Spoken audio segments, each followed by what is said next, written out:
Саламатсыз багай, өзүңүз жөнүндө кененирээк маалымат бере кетсеңиз.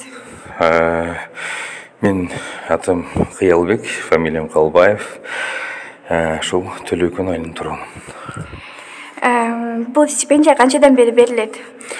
Стипендия бул 4 жылдан бери берилип келет. Стипендия.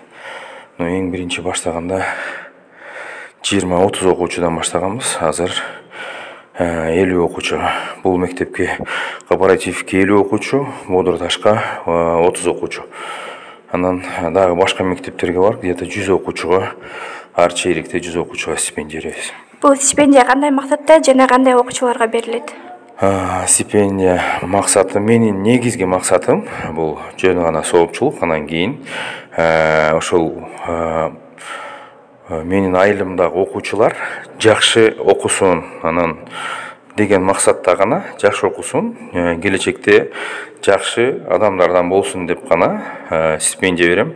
Менин максатым бир кызматка барыш эмес, депутат болуш эмес. Мен жөн гана соопчулук үчүн гана стипендия берип келем. Рахмат. Ошол стипендия алган окуучуларга калуу тилек айта кетсеңиз. Мен ар дайым окуучуларга айтып келем.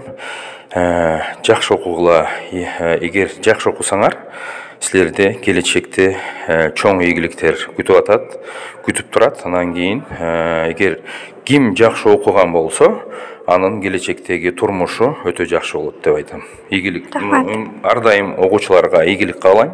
Ар дайым жакшы окусун, ийгиликтерде болсун, ден соолуктары чың болсун.